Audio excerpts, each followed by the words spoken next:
की अध्यक्षता कर रही हमारे मंत्री बिहार माननीय श्रीमती रेणु देवी उद्घाटित किया जाएगा। जी हाँ, आज 30 जिलों में साथ ही साथ मैं अभिनंदन करना चाहूंगी माननीय मुख्यमंत्री केंद्र के वैज्ञानिकगण और वहीं से जुड़े हमारे किसान भाइयों। आपका वीडियो भी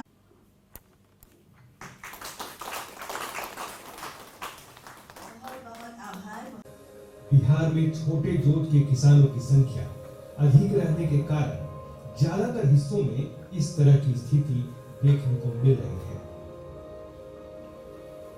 बिहार ऐसा पहला राज्य है जिसने जलवायु परिवर्तन की चुनौतियों को स्वीकार किया और माननीय मुख्यमंत्री जी के मार्गदर्शन में जलवायु अनुकूल कृषि परियोजना के माध्यम से जलवायु परिवर्तन का खेती पर दुष्प्रभाव रोकने के लिए एक पहल की। पर्यावरण का जो संकट उत्पन्न हो रहा है, जलवायु में परिवर्तन हो रहा, उसमें परिवर्तन में कमी आए, इन सब चीजों को ध्यान में रखते हुए हम लोग काम कर रहे हैं और इसी के अनुरूप जैसा वातावरण पर्यावरण की जैसी स्थिति उसी के अनुरूप हम कृषि के क्षेत्र में जाएं और उसी के अनुरूप क्या खेती होनी चाहिए, किस प्रकार खेती होनी चाहिए, इसके बारे में अवेयरनेस लाना, जागृति लाना और प्रयोग के जरिए लोगों को दिखा देना कि देख लीजिए कि आपकी आमदनी को बढ़ाएगा और आपके हक में। तो यही है जलवायु के अनुकूल कृषि कार्यक्रम। इसको बार बार हम नहीं कहेंगे कि एक तरफ जो मौसम के अनुकूल कृषि का कार्यक्रम है, इसको हम लोग निरंतर जारी रखेंगे, हर एक इलाके को प्रभावित करेंगे और इसके लिए जो भी सहयोग की आवश्यकता हो सिखाने के अलावा हम लोग वो सहयोग प्रदान करें लोगों को। किसी चीज़ की जो कमी है तो वो भी वॉच करके देखिए, हम लोग उसको कृषि रोड मैप का हिस्सा बनाएंगे, नंबर 1। और नंबर 2, जो फसल अवशेष को इस तरह से नहीं करना बल्कि फसल अवशेष का सदुपयोग है, इससे उनकी आमदनी और बढ़ेगी। वो जलाने का नहीं, इससे उनकी आमदनी बढ़ेगी और कैसे वो इस बात को समझेंगे और क्या उनको मदद करनी है जिससे ये काम हो सकता है। तो इसके लिए हम यही आग्रह करेंगे कि ये कर लीजिए और बाकी तो शुरू कर दिया। और अन्य जो काम हम लोग कर रहे हैं, जितना ज़्यादा हम लोग इसके जो कुछ भी काम इस बार जो शुरू हो गया, आप सब लोगों को मालूम है कितने बड़े पैमाने पर हम लोगों ने टारगेट रख दिया है।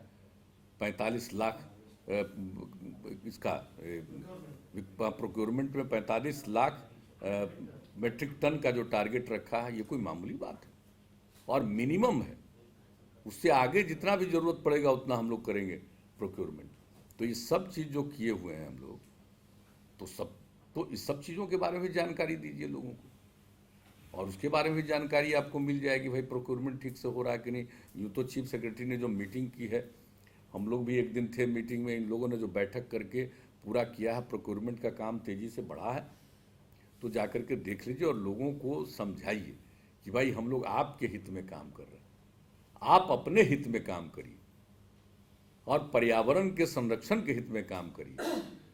हर आदमी आता है और जाता है, तो आने वाली पीढ़ी को संकट में मत डालिएगा। तो उस पर लोगों ने सही मायने में काम किया और सबसे पहला प्रोजेक्ट दिया कि 8 जिलों में हम शुरू करेंगे।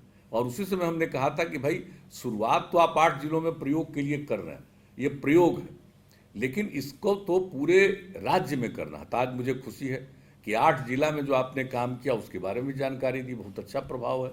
और दूसरी बात है कि अब 30 जिलों में इसको शुरू करने जा रहे हैं, तो इसके लिए तो हम लोगों ने चुनाव के पहले ही इसका निर्णय ले लिया था, तो अब उसकी शुरुआत आप करा दे रहे हैं, तो ये मुझको बहुत खुशी है। और ऐसा हो जाने से किसानों को बहुत लाभ होगा। और आपने फिगर दिखा दिया कि किस तरह से गेहूं के मामले में बताए कि लोगों को कृषि में जो पैसा लगता था, उसमें जो पूंजी लगती थी वो घट गई और आमदनी बढ़ गई। तो ये इससे अच्छी बात और क्या हो सकती है। यही तो है मौसम के अनुकूल कृषि। और सिर्फ एक चीज़ की बात नहीं है, अनेक चीज़ों पर कई किस तरह का। और फिर अभी जो खेती कहीं एक बार करता है, कहीं 2 बार और 3 बार तो बहुत कम जगह पर ही कोई करता है, लेकिन ये होगा तो 3 राउंड कृषि हो जाएगी, तो कितनी आमदनी बढ़ेगी लोगों की और कितना लाभ होगा। तो इसलिए इसके लिए अब सब जगह करिएगा।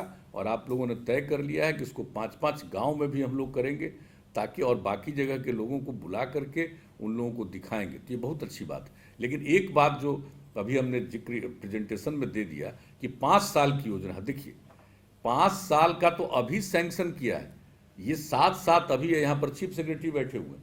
एकदम इसका निर्धारण कर दीजिए कि 5 साल के लिए नहीं है, यह अनिश्चित काल के लिए चलता रहेगा।